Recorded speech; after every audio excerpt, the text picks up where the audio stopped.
You know what's truly infuriating? The reason you keep getting overlooked, dismissed, or outright disrespected isn't because you lack talent. It's because of a fundamental misunderstanding about what it means to be nice. And once you grasp this, everything changes. Think about it. You're the one who always says yes, lends an ear, picks up the slack.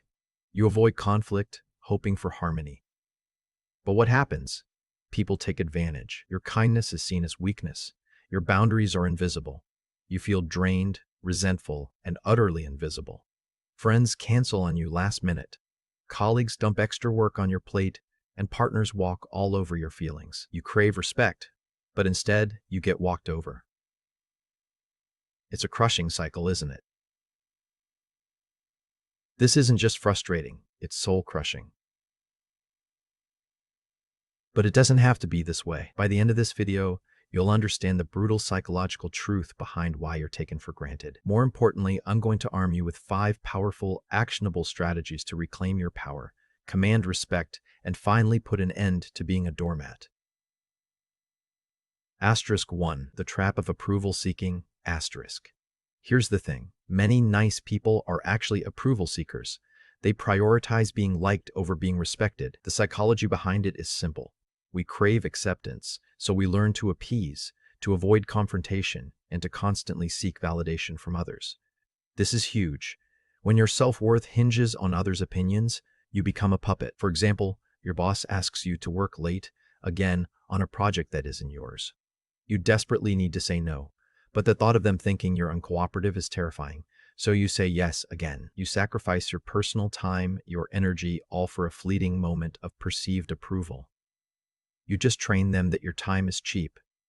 How to apply it? Start by identifying one area where you habitually seek approval. Next time that situation arises, pause. Ask yourself, am I doing this for me or for their validation? Try this. Consciously choose one small act where you put your own needs first, even if it feels uncomfortable. Watch what happens. Now, let's talk about the real currency of relationships. Asterisk 2. Confusing kindness with lack of boundaries. Listen, being kind is a virtue. But confusing kindness with a lack of boundaries is a disaster. This is huge. Boundaries aren't about being mean. They're about defining where you end and others begin. Without clear boundaries, people interpret your niceness as an invitation to exploit your goodwill. Think of it like a house without a fence. Anyone can walk onto your lawn, look in your windows, or even enter if the door's unlocked. You wouldn't tolerate that with your home, so why tolerate it with your personal space and energy? For instance, a friend constantly calls you for emotional support but disappears when you need help. You keep answering, keep listening, because you're a good friend. But their needs always outweigh yours. Here's what you do. Identify one area where your boundaries are non-existent. Then, verbalize a clear boundary. I can help with X, but Y is not something I can commit to. Boom. Just like that. It might feel awkward, but respect follows boundaries, not endless availability. Asterisk 3. The fear of conflict and discomfort. Many nice people are terrified of conflict. We're wired to avoid discomfort, but avoiding conflict at all costs actually breeds deeper resentment and ensures you're walked over. When you consistently back down or refuse to voice your disagreements, you teach others that their desires always supersede yours. They learn they can push you and you'll retreat. Imagine a scenario where a family member makes a snide comment about your life choices. Instead of addressing it, you smile weakly and change the subject. Inside, you're fuming. This unaddressed resentment festers. Here's what you do. Reframe conflict. See it not as an attack, but as an opportunity for clarity and mutual understanding. Try this. Next time a minor disagreement arises, instead of retreating, calmly state your perspective. Use I statements. I feel X when Y happens. You don't need to win. You just need to be heard. This builds your confidence and others' understanding of your limits. Asterisk. 424. Undervaluing your own time and energy. You constantly give but rarely receive. This isn't sustainable. Psychology tells us that people value what is scarce. When you make your time, your energy, and your resources endlessly available, you unconsciously devalue them in the eyes of others. This is huge. You signal that your life isn't that important, that your schedule is always open, and that your energy is limitless. Consider the person who always volunteers for extra committees at work, helps every friend move, and is available for every last-minute favor. They're exhausted, yet they keep doing it. Their yes has lost its meaning because it's never a no. Here's what you do. Start treating your time and energy as precious, finite resources. Prioritize your own well-being and commitments first.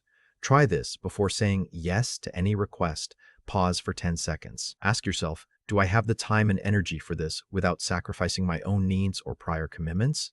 If the answer isn't an enthusiastic yes, then it's a no.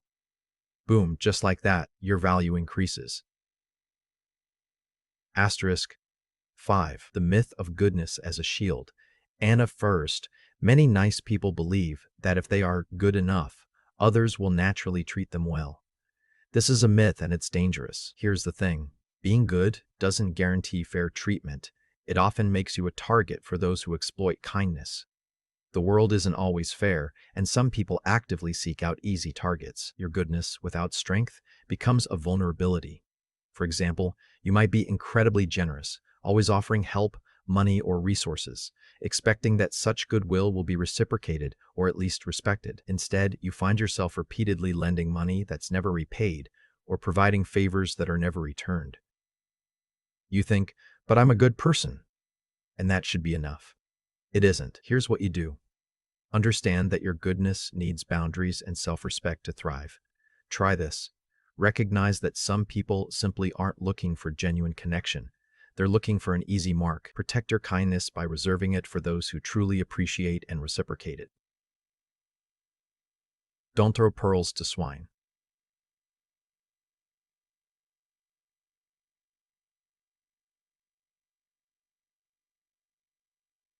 To recap these game-changing insights. First, ditch the approval seeking. Your worth isn't determined by others' opinions. Second, establish clear, firm boundaries, because kindness without limits invites exploitation.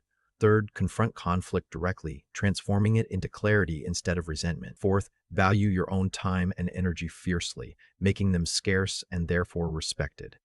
And finally, abandon the myth that goodness alone is a shield. Instead, let your goodness be backed by strength and discernment. You now have the tools, the brutal honesty, and the actionable strategies to stop being walked over. This is your moment to transform. Now, the real work begins. Out of these 5 powerful strategies, pick just one that resonated most deeply with you. Commit to implementing it this week. Seriously, don't just watch. Act. And if you're ready to truly own your power and stop being taken for granted, make sure you hit that subscribe button right now. Ring the notification bell so you never miss another dose of uncomfortable truths that will change your life. Tell me in the comments, which strategy will you implement first and why? Your journey to unbreakable self-respect starts today.